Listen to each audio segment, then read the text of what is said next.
Bonjour à tous et bienvenue pour les marchés en action. Je suis Nicolas Chéron, stratégiste pour zonebourse.com. Nous sommes aujourd'hui le mardi 5 octobre 2020 et il est l'heure de faire le point sur les marchés. Un avertissement sur les risques, les informations, graphiques, chiffres, opinions ou commentaires mises à disposition par Zone Bourse s'adressent à des investisseurs disposant des connaissances et expériences nécessaires pour comprendre et apprécier les informations développées. Ces informations sont données à titre informatif et ne représentent en aucun cas une obligation d'investissement, ni une offre ou sollicitation d'acquérir ou de vendre des produits ou services financiers. Elles ne constituent par ailleurs pas un conseil en investissement. Je vous rappelle que tous les jours, vous pouvez retrouver le morning meeting d'Anthony Bondin sur Zone Bourse, ainsi que la revue de presse de Roxane Nojac. Et comme tous les mardis, on se retrouve pour les marchés en action. Une émission en 3 parties, avec tout d'abord un focus marché pour voir quels sont les derniers grands sujets, les décalages, puis expliquer la situation avec le top flop macroéconomique, et enfin on passe à l'analyse graphique des indices, des matières premières et de vos actions préférées. Petit retard aujourd'hui à l'exécution de cette émission, je suis un petit peu grippé et d'autre part, j'essayais d'affiner mon discours. La question du jour est simple, avons-nous fait un point bas et est-ce que les marchés sont en train de repartir à la hausse ou sommes-nous dans un rebond technique de court terme avant d'aller un petit peu plus bas? Et à vous dire vrai, je n'en ai absolument aucune idée. Ces 2 dernières semaines, nous avons anticipé des phases baissières qui ont bien eu lieu. Nous avons anticipé que de belles actions reviennent sur des supports clés. Nous avons défini des supports de niveau 1 et de niveau 2. Pas mal de valeurs ont atteint les supports de niveau 1 et tentent de réagir dessus. Est-ce qu'il faut acheter les niveaux 1, attendre les niveaux 2? C'est une question qui est assez complexe. Et en discutant avec des amis gérants ou traders, la réponse apparaît souvent dans une sorte d'équilibre. Et après avoir discuté avec pas mal d'investisseurs ce matin, je me rends compte que y en a qui restent sur le côté, qui attendent, et puis il y en a tout simplement qui ont pris une demi-position. Ils ont acheté une demi-position sur Adyen, Téléperformance, Schneider ou d'autres, les fameux rouleaux compresseurs qu'on avait vus ensemble dans les 2 dernières émissions. Et si le marché devait aller un cran plus bas, ils renforceraient avec la deuxième moitié de leur position. Si les marchés au contraire repartent de l'avant, eh bien ils renforceront cette position dans la hausse. Donc c'est jamais noir ou blanc, c'est jamais quitte ou double, c'est jamais je rentre maintenant, là aujourd'hui, mardi à 14h, je fais all-in de l'ensemble de mon portefeuille. Il faut savoir diversifier son portefeuille et puis il faut peut-être savoir diviser ses entrées. Comme ça, on a différents niveaux d'entrée, différents niveaux de risque, différents types de dossiers, et on a ainsi un portefeuille équilibré. Alors, le focus marché, les indices restent ancrés dans des processus correctifs. Le Nasdaq 100 perd enfin du terrain, il a perdu 8,5% depuis son top. On l'avait vu récemment, le Nasdaq 100 était une locomotive haussière absolument hallucinante, mais il était arrivé en haut de son canal haussier, et il vient de passer du haut au bas de ce canal haussier. Quant au Dow Jones et au S&P 500, ils se sont rapprochés progressivement de leur moyenne mobile à 200 périodes. Le DAX, lui, est plutôt faible, il a déjà atteint sa moyenne mobile à 200 périodes, alors que le CAC, lui, fait de la résistance, portée notamment par les bancaires et l'énergie. À ce sujet, on note des disparités très fortes, puisqu'on a d'un côté les valeurs tech qui baissent, mais de l'autre côté, les valeurs bancaires et l'énergie qui se reprennent. Et en fait, on assiste vraiment depuis une semaine à des rotations extrêmement fortes. On en avait déjà parlé dans l'émission précédente. Dans l'émission précédente, je vous avais parlé des valeurs qui montaient grâce aux espoirs de réouverture. Donc on avait vu que les mauvais élèves comme Air France ou les dossiers comme ADP, Airbus et d'autres accords pouvaient reprendre de la hauteur. Une semaine plus tard, c'est la rotation non plus vers les valeurs d'ouverture, mais vers l'énergie, avec des fortes hausses sur tout le secteur. Après, à vous de définir si vous êtes plutôt un coureur de flux, auquel cas vous allez un coup sur les valeurs de réouverture, puis ensuite sur les valeurs d'énergie, puis ensuite pourquoi pas sur les valeurs bancaires. Ou bien si vous êtes un investisseur de moyen terme sur des rouleaux compresseurs, auquel cas vous avez déjà votre liste de valeurs préférées. Et lorsque ces dernières corrigent comme ces derniers temps et reviennent sur des supports, eh bien vous vous replacez sur ces dernières sans essayer de courir telle ou telle thématique. C'est aussi la raison pour laquelle je n'ai pas focalisé mon émission du jour sur l'énergie, puisque ça fait maintenant 15 jours que les valeurs montent et j'avais pas envie d'arriver sur la fin. Je préférais plutôt me focaliser sur les fameux rouleaux compresseurs dont on a parlé dans les 2 dernières émissions. Et je vous ai préparé d'ailleurs une nouvelle série de rouleaux compresseurs qu'on va voir aujourd'hui. Comme ça, sur les 3 dernières émissions, vous avez quand même une liste de courses potentielles qui est intéressante. Je reviens à mes explications sur notamment ce qui pèse actuellement sur les marchés. Le promoteur immobilier chinois Fantasia, c'est plus Evergrande, c'est Fantasia, et ça est à son tour dans la tourmente. Après avoir manqué à ses obligations de paiement sur sa dette, alimentant les inquiétudes sur le secteur immobilier secoué par les difficultés d'Evergrande, le géant au bord de la faillite avec 260 milliards de dettes à son actif. Evergrande a arrêté de coter, on attend un deal majeur qui est en cours de négociation. Il est clair que si l'immobilier chinois s'embrase, ça va devenir problématique, donc il faut rapidement que la société, voire les autorités, interviennent pour étouffer ce feu de forêt. Le secteur de la technologie souffre de la poussée des rendements obligataires qui incitent les investisseurs à délaisser les valeurs de croissance. Vous avez entendu parler ces derniers temps des poussées d'inflation, de la hausse des prix. On a une hausse des prix qui est plus forte que prévu. On a des banques centrales qui se retrouvent un peu prises au dépourvu et qui constatent que l'inflation est plus forte qu'attendue.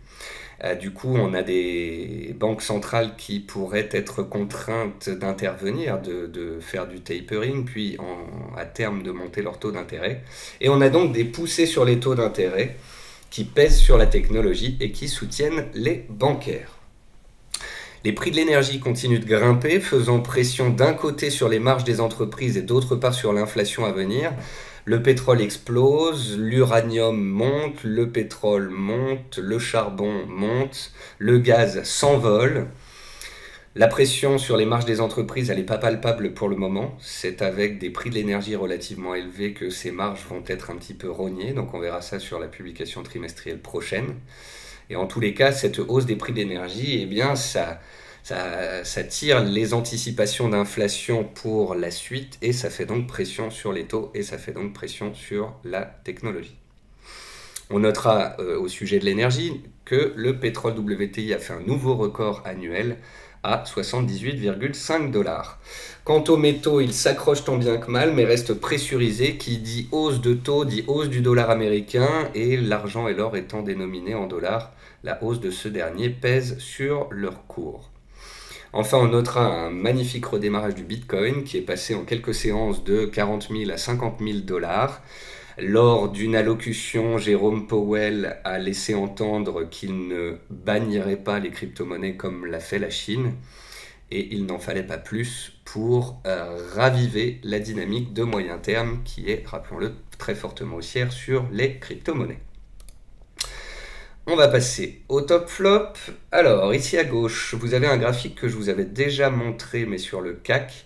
C'est un graphique des performances mensuelles de l'Eurostoxx ici. L'Eurostoxx avait enchaîné 1, 2, 3, 4, 5, 6, 7 mois consécutifs de hausse. Le CAC avait même fait 8, me semble-t-il. On était sur des records de séries haussières qu'on n'avait pas vues depuis longtemps. Et en septembre, la saisonnalité a joué. On l'avait anticipé, on en avait parlé à la fin de l'été, on en avait parlé en septembre. La saisonnalité, la normalisation macroéconomique, les poussées d'inflation et en plus vous rajoutez à ça la Chine et cela nous a donné la consolidation tant attendue en Europe et aux États-Unis. Correction qui a aussi pris forme avec la sortie de la smart money. La smart money, ce sont les professionnels, ce sont les gérants qui n'ont pas arrêté en fait de rentrer sur les marchés à partir du vaccin Covid en novembre 2020. On a eu l'annonce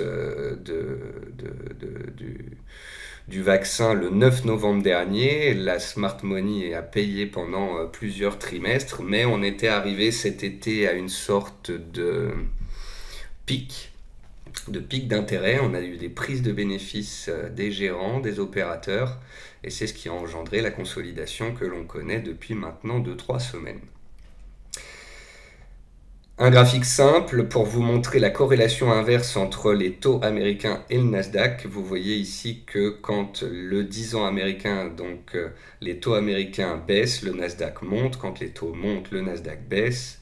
Quand les taux baissent, le Nasdaq monte, et ainsi de suite. Du coup, étant donné que les taux se tendent ces dernières semaines, eh bien, le Nasdaq, lui, recule. On avait d'ailleurs atteint des niveaux de prix et de price-earning ratio assez importants, notamment aux États-Unis, mais aussi en Europe, sur l'Eurostoxx 600, où on constate que la tech se replie également. L'énergie s'envole que ce soit en Chine, en Europe, aux États-Unis. Quand on regarde les prix du gaz, du charbon, de l'électricité, ça s'envole de partout. Ici, vous avez par exemple les prix du gaz en Hollande, avec un triplement des prix. Même chose en Angleterre. Un triplement des prix du gaz, ça revient à un baril de pétrole à 200 $. Voilà, c'est pour vous montrer à quel point ça peut peser sur le pouvoir d'achat, sur l'économie et sur les marges des entreprises. Ici, un autre graphique pour vous montrer à quel point les commodities, les matières premières s'envolent. On est sur pratiquement un nouveau plus haut historique sur le Bloomberg Commodity Spot Index, qui est un panier de matières premières. Et qui dit croissance économique forte, dit reprise, dit achat de matières premières à tout va. Et ça commence à peser sur le moral des investisseurs, parce que vous avez d'un côté une normalisation macroéconomique, donc une baisse des chiffres économiques et de la croissance attendue, et vous avez une hausse forte de l'inflation. Du coup, le mot stagflation, où on aurait une stagnation de la croissance mais une inflation toujours forte, eh bien ressort énormément dans les médias actuellement. Et c'est ce qui fait peur au marché, parce que c'est la pire des conditions, une inflation galopante et une croissance morne. Et c'est justement ce qui pèse actuellement aussi sur les marchés. Heureusement, on a un soutien intangible, et ce jusqu'à nouvel ordre. Ici, vous avez à gauche le bilan de la BCE, on pourrait avoir le même avec le bilan de la Fed ou de la BOJ au Japon. Les banques centrales sont là, elles injectent, elles soutiennent. Peut-être qu'elles vont moins injecter plus tard, mais elles injecteront toujours. Et donc, pour l'instant, et ce jusqu'à nouvel ordre, à court terme, les marchés sont soutenus, parce qu'on n'a pas de cas systémique comme certains le laissaient entendre avec Evergrande en Chine. On a des turbulences, oui, on a des hausses des matières premières, l'inflation qui pousse un peu, les taux qui montent un peu, etc., des rotations qui s'opèrent. Mais globalement, on a aussi des marchés qui sont extrêmement soutenus par les banques centrales, et ce encore pour plusieurs trimestres. Et c'est ce qui, je pense, contient toutes les tentatives des baissiers ces 15 derniers jours. Petit sujet, le niveau d'endettement maximum des États-Unis. Ça y est, on a atteint la limite de la dette américaine, la dette légale. Donc, si vous êtes débutant en bourse et que vous lisez dans les médias que ça y est, on a atteint le niveau de la dette maximum aux États-Unis, que le pays va fermer et qu'ils vont faire faillite, n'écoutez pas tous ces trucs-là, n'écoutez pas les politiciens à ce sujet-là. Tous les ans, tous les 2 ans, dès qu'on atteint cette limite, elle est augmentée, et ce, depuis que je fais de la bourse, depuis 20 ans. Et c'est vraiment pas un sujet, de toute façon, la dette n'est pas un sujet, le niveau de la dette continue d'augmenter, continuera d'augmenter, et le plafond sera relevé. Enfin, pour finir, comme d'habitude, avec les cryptos, on notera que le mois de novembre est un des meilleurs mois, statistiquement parlant, sur les 8 dernières années, pour les crypto-monnaies. On notera que le mois de novembre a d'ailleurs bien commencé, le mois de octobre, excusez-moi, octobre et novembre sont parmi les deux meilleurs mois. Octobre, on vient de le commencer, et novembre est derrière. Et on a ici un triangle sur le Bitcoin qui, s'il était dépassé, si on sortait par le haut de ce triangle, eh bien, pourrait donner un effet boost avec, sait-on jamais, les plus hauts historiques du Bitcoin, 65 000 $ en ligne de mire, voire de nouveaux records. Vous avez ici un triangle entre 2017 et 2020 qui a duré 3 ans, dont la sortie a été explosive. Ici, on est dans un triangle depuis à peu près 6-8 mois. La sortie pourrait être également assez puissante, mais demande confirmation, bien évidemment, comme d'habitude. On va passer à la partie analyse graphique. Comme je vous le disais en introduction, j'ai voulu finaliser la liste des rouleaux compresseurs qu'on avait vus ces 2 dernières semaines. Je vous ai déjà parlé de ASML, ASM, Téléperformance, Eurofins, Esquire, on en a vu plein ensemble, des dossiers de qualité où vous vouliez qu'on définisse des zones d'achat hypothétiques ensemble. En voilà d'autres avec les zones que l'on va regarder, plus d'autres valeurs de trend following de qualité, plus d'autres dossiers que l'on m'a demandé. Je remercie d'ailleurs tous ceux qui m'envoient des idées. La semaine dernière, vous m'en avez envoyé 180. J'étais en déplacement ce week-end. J'étais à Annecy dans les bureaux de Zone Bourse hier. Je suis rentré hier soir à 22 h. Donc voilà, un petit peu crevé. Désolé si j'ai pas pu en prendre plus. Et vous inquiétez pas, j'irai en piocher dans ce que vous m'avez proposé pour la prochaine émission. Et c'est l'heure de la pause café.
Alors, on reprend et on passe sur la plateforme de ProRealTime.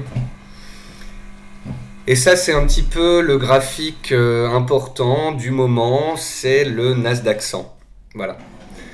Qui dit donc tension sur les taux d'intérêt, hausse du 10 ans américain, dit baisse du Nasdaq 100. Et on a donc connu, voilà, une consolidation du Nasdaq 100, 8,5% de baisse. Encore hier, on se faisait des frayeurs, mais aujourd'hui, le marché reprend 1,7% sur le Nasdaq. Et la question à 100 000, c'est est-ce qu'on a fait le point bas hier sur le bas de canal ou presque, et maintenant on repart à la hausse tranquillement? Ou est-ce qu'on est tout simplement en train de passer de baissier à neutre et on va travailler un certain temps la zone, avec éventuellement un retour sur la borne basse de la zone pour toucher soit le bas de canal, soit la MM200, prendre un vrai bel appui et repartir. C'est vraiment voilà, la question complexe du moment. Quand on regarde le CAC 40, il est solide, plus solide que le Nasdaq. Et on aurait bien voulu que le CAC 40 aille chercher les 6250, soit la MM200, ou bien ne serait-ce que les 6300 points. Comme ça, on aurait vraiment validé le niveau horizontal et on aurait pu se dire, ça y est, on est sur du tangible, on va pouvoir passer à l'achat tranquillement sur un gros support. Au lieu de ça, on s'est arrêté sur un niveau un peu bâtard, la zone des 6400 points, qu'on a validé à 2 reprises. Et pour l'instant, elle tient et on se reprend. On est dans un marché qui, depuis un mois, est globalement baissier avec des plus hauts et des plus bas de plus en plus bas. Mais on peut constater que le plus bas de la semaine dernière à 6400 points est un petit peu plus haut que le précédent. On est peut-être tout simplement en train de se neutraliser. Et la difficulté pour moi, si vous voulez, c'est de dire, parce que c'est ce que certains attendent, c'est option 1, dire qu'on a fait le point bas, qu'on va casser l'oblique baissière, qu'on va repartir à la hausse comme en 40 dans le sens de la dynamique de fond, auquel cas fallait acheter ou faut acheter. Mais avec le risque qu'en fait on soit en train de rebondir, qu'on revienne chercher la zone des 6600, 6650, puis qu'ensuite on reparte une énième fois vers 6200 avant de repartir à la hausse. Et c'est là que c'est complexe et c'est pour ça qu'il y a la possibilité de scinder les positions en deux. Je pense à...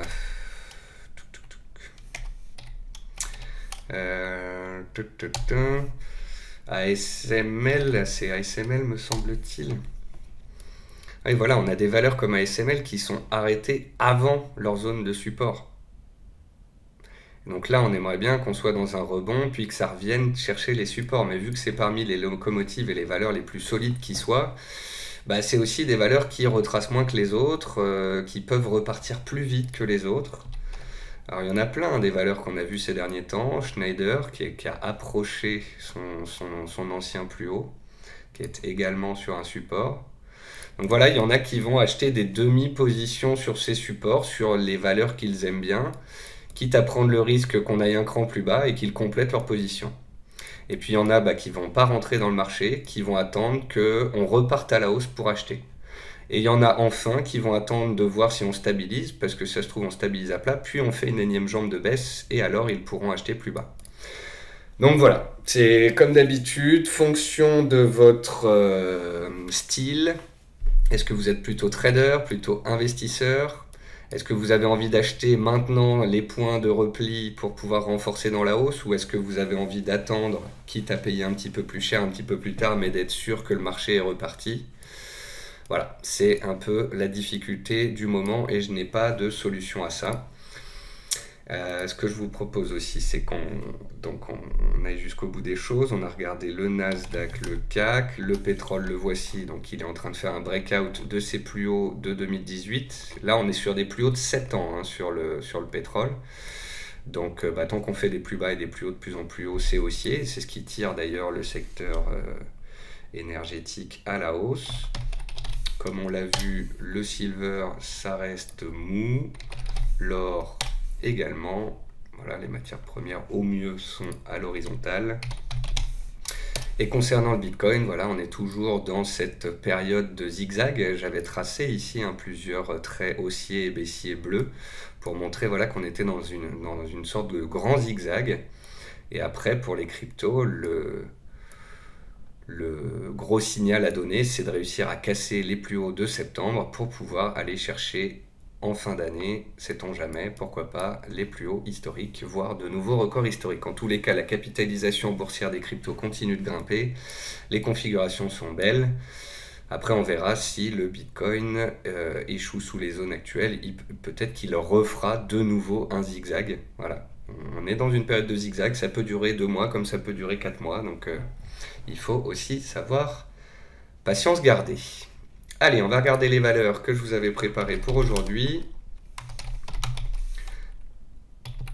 Delta Plus Group, donc là on est sur une valeur qui a dépassé ses plus hauts historiques juste après le Covid, en septembre 2020, et qui depuis est dans une belle tendance haussière. Sur Delta Group, on est en train de travailler la zone des 81-82 euros. On est posé sur MM200. Il y a un premier niveau d'achat qui est celui-ci, et il y a un deuxième niveau d'achat qui est celui des 75 euros, grosse zone horizontale, si trous d'air supplémentaires il y avait. C'est un peu ce que j'ai fait sur les 2 dernières émissions, c'est qu'à chaque fois je vous ai donné le niveau 1, le niveau 2, il y a des valeurs qui s'arrêtent au niveau 1, d'autres qui vont au niveau 2, et c'est à vous ensuite un peu de choisir si vous rentrez sur l'un ou l'autre, les deux, si vous scindez vos positions, etc. En tous les cas, voilà, c'est typiquement une valeur haussière qui s'est repliée ces derniers temps, qui revient sur des zones d'intérêt à surveiller. Alors j'ai pris Logitech pour vous montrer aussi que parfois il y a certains rouleaux compresseurs qui ne repartent pas et qui peuvent aller plus bas. Ici Logitech était dans une tendance haussière manifeste extrêmement puissante. Elle a cassé sa tendance haussière avec ici un gap baissier et des volumes très forts en juillet. On pouvait en acheter sur MM200 et se dire bah si elle tient MM200 ça redémarre, mais il fallait savoir couper juste en dessous. Quand on achète une MM200, faut avoir des stops en dessous, comme ça si ça casse, on laisse faire. Ici on a un rouleau compresseur qui malheureusement, suite à ces dernières news publications, a perdu de sa superbe. Et donc dans ces cas-là, faut regarder un peu par le passé, définir des grosses zones de soutien et les attendre, ou bien tout simplement les mettre de côté. Puisque ce n'est plus vraiment un beau rouleau compresseur haussier, puisqu'on a cassé MM200 et qu'on est en tendance baissière. Nexans, rouleau compresseur haussier, très belle. Première réaction là sur les plus bas des dernières semaines. On a des petites mèches là, et on y réagit. Vous voyez que la MM200 arrive en soutien. Donc là, pareil, première zone à 76 euros, deuxième zone en rappel à 72 euros. Nutrien, ça c'est magnifique. C'est magnifique. C'est belle valeur américaine, en trend following, en tendance. On casse des plus hauts annuels et historiques. C'est typiquement ce qu'on recherche, quelque chose de totalement décorrélé au marché, ou en tous les cas qui surperforme clairement. Depuis 10 jours, les US consolident et baissent, et elles montent tout droit. Donc c'est le genre d'action qu'on aime bien. Dans le type d'action solide, on a aussi Side Trade. Side Trade, elle est vraiment costaud. Vous pouvez voir que malgré la baisse des indices, elle n'a pas bronché, et dès que les indices stabilisent, elle repart. Ici, on a une grosse zone horizontale avec MM200, mais on n'y retourne pas parce qu'elle est extrêmement solide. Il faut peut-être surveiller ici un éventuel repli sur les 163 euros. La MM50 arrive en soutien, la MM200 est haussière. Le moindre repli pourrait être payé. Elle est vraiment soutenue, vraiment très fortement haussière. Après, si elle ne se replie pas, on peut aussi surveiller la cassure des 180 euros pour jouer un signal haussier éventuel. Swatech, niveau 1, niveau 2. Donc le niveau 1, il est touché aujourd'hui, c'est la MM200. Et le niveau 2, si les indices devaient, après avoir stabilisé ce qu'on est en train de faire, refaire une jambe baissière, le gros niveau 2, il est là. Hein, c'est le niveau qu'on avait travaillé en début d'année. Donc niveau d'achat 1, 180 euros, niveau d'achat 2, 160, 165. Donc en gros, il y a le niveau 1 actuel et puis l'autre qui est 10% plus bas. Somfy, pareil, niveau 1, niveau 2, MM200, on est posé dessus, le niveau 2 est à 140 euros. Il y en a certains qui payent le niveau 1, il y en a d'autres qui attendent le niveau 2, il y en a d'autres qui payent le niveau 1 et qui renforcent sur le niveau 2. Ça, c'est pas à moi de vous dire ce que vous devez choisir. Vetoquinol, magnifique. Magnifique, ultra haussière, ultra forte. Il y a une zone de gap ici à entre 115 et 118. Si elle était comblée, ce serait absolument magnifique. Mais j'ai pas l'impression qu'elle a envie d'y aller. C'est là aussi où, prenant note de sa solidité, certains tenteront un achat sur la zone actuelle avec un stop serré. Si ça rebondit et que ça repart et que ça casse les plus hauts, super. Si on se fait stopper, la perte est limitée et on pourra s'y reprendre sur la zone de gap un cran en dessous. En tous les cas, toutes les valeurs qu'on vient de voir là sont des valeurs qui sont fortement haussières depuis un an, qui se sont plus ou moins repliées, qui approchent ou qui touchent leur moyenne mobile à 200 périodes et qui sont sur au moins les zones 1 de repli et donc des premières zones d'achat hypothétiques. On passe à d'autres actions qui sont aussi belles et haussières, mais à moyen terme, un peu moins à court terme. Une lectrice m'avait demandé de parler de Aedas Home. Donc là, on a une valeur qui est en tendance haussière, qui a peut-être été un peu haut, un peu vite, qui est en train de retracer. Et on a une belle zone horizontale ici. À 23 euros, on a la moyenne mobile à 200 périodes. À 22,50, le bas de canal. Voilà, elle est baissière, elle est en train de se replier. Et si elle revenait entre 22,50 et 23,50, ce serait une zone d'achat éventuelle à mettre à profit. Basic Fit à Amsterdam, là on est sur du dossier solide qui ne baisse pas malgré la consolidation des marchés et qui dès que les marchés stabilisent repart vraiment à pleine vitesse. C'est une valeur qui fait des petites touchettes ou des petits trous d'air sous MM50. C'est votre garde-fou. Tant qu'elle passe pas sous les 38,50, ça reste fortement haussier. Et en cas de cassure des 42,40, les plus hauts historiques me semble-t-il, on aurait un énième signal haussier. Donc voilà, pour ceux qui cherchent des valeurs haussières tranquilles, un petit peu décorrélées de l'indice, c'est typiquement ce genre de dossier qu'on va aller chercher. Ensuite, BNP Paribas, c'est la fête. BNP, Société Générale, Crédit Agricole, les bancaires vraiment sont à la fête. On a eu, il y a maintenant 2 semaines, des tests de moyenne mobile à 200 périodes. Crédit Agricole, elle s'était fait une frayeur dessous, j'avoue, c'était pas évident, mais elle avait fait un double creux sur ses plus bas précédents. Elle est en train de repartir. Crédit Agricole qui a annoncé des rachats d'actions, me semble-t-il. Donc voilà, les bancaires sont vraiment à la fête, c'est la rotation sectorielle, hausse de taux, on joue la hausse des bancaires. Celle que je préfère étant BNP Paribas, qui n'est plus très loin de son plus haut annuel, ici vers 58 euros. Je pense qu'il y a de grandes chances qu'on aille les chercher, sauf grosse débandade des marchés. Même chose sur Crédit Agricole, Société Générale. Le secteur devrait en tous les cas continuer d'être soutenu avec la hausse de taux. Guillemot. Guillemot, il n'y a pas grand chose à dire dessus. J'ai vu beaucoup de monde s'exciter dessus ces dernières semaines. Il n'y a pas grand chose, pourtant, hein, on est neutre. Faut pas oublier qu'elle vient de 2 euros, qu'elle est montée à 18 euros en l'espace d'un an. Donc on est dans une longue consolidation horizontale. Ce qu'on peut constater, c'est qu'elle est dans une sorte de biseau baissier.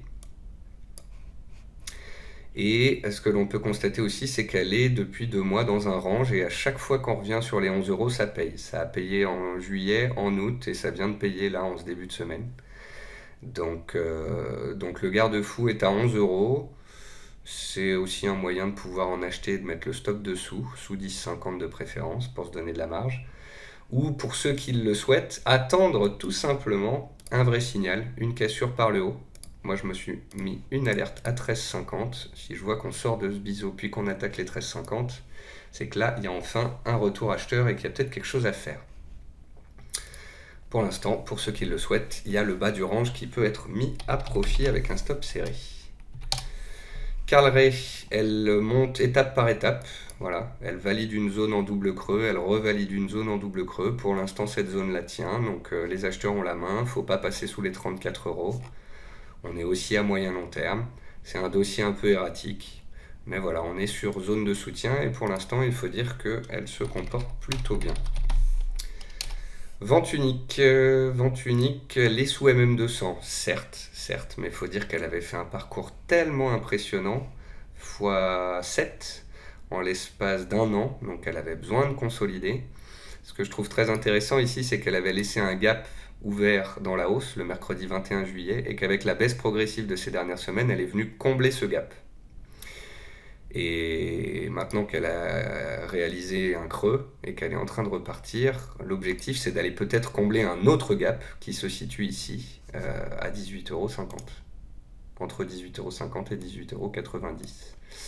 En tous les cas, les plus bas sont toujours de plus en plus hauts et la réaction depuis une semaine ici est plutôt positive. Vivorion, voilà. Zone de soutien, ici aussi il y a un gap, ici là. Alors il n'a pas été comblé complètement, mais bon parfois faut pas non plus être à 20 centimes, ici c'est 15 centimes d'ailleurs. Donc Vivorion, voilà, on avait eu une période de range assez grande, on en est sorti par le haut, et puis de nouveau, peut-être qu'on est en train de se mettre dans un range, auquel cas on vient de tester la borne basse de ce range, avec la MM200, toute belle, qui arrive en soutien ici. Donc ceux qui sont intéressés par cette valeur, voilà, peuvent surveiller et accumuler un petit peu dans cette zone-là, avec un stop très clair, sous le range et la MM200.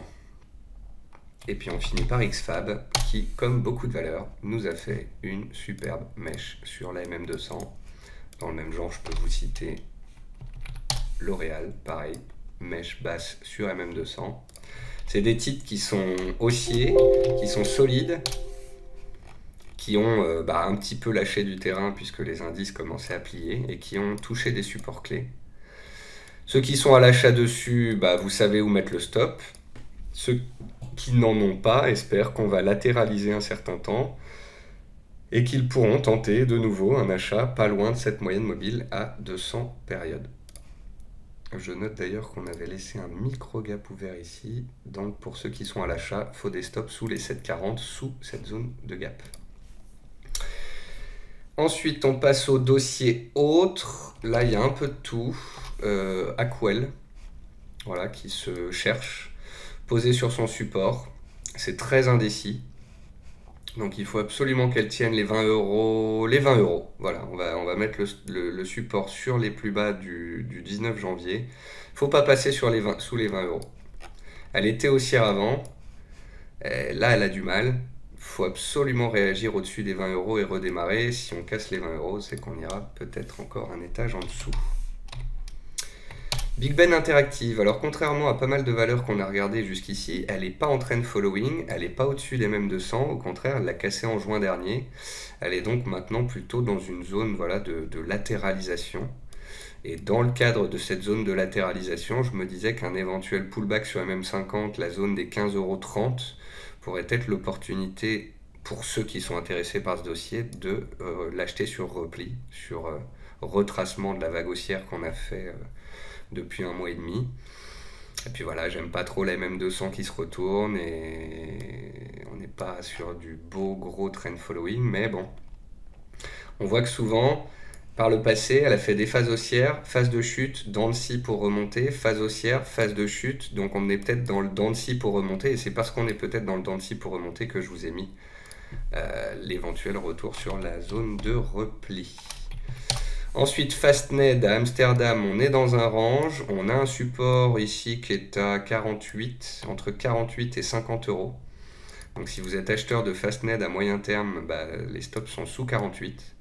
Et pour ceux qui voudraient s'intéresser à la valeur en cas de signal haussier, vous pouvez mettre une alerte à 56. Parce qu'elle est dans un range et que si elle se réveille et qu'elle sort par le haut de ce range, jouer la cassure pourrait être intéressant.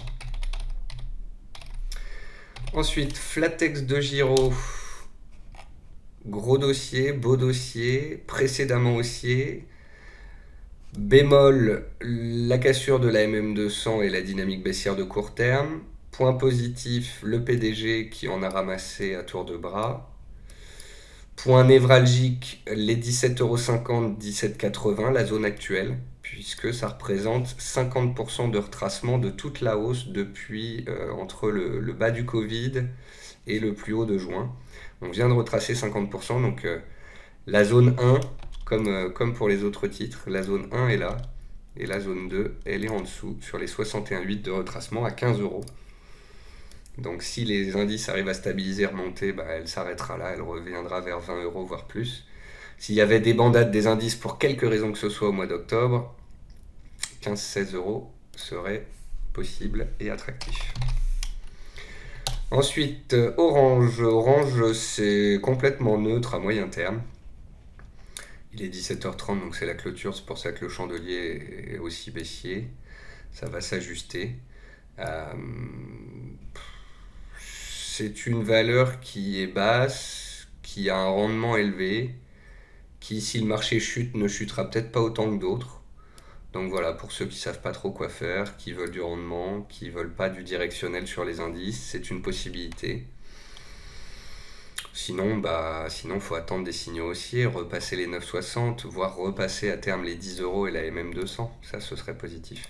Sinon, ça reste une valeur dans un range. Et s'il y avait baisse des marchés et que Orange allait sous 9 euros, là, ce serait vraiment attractif.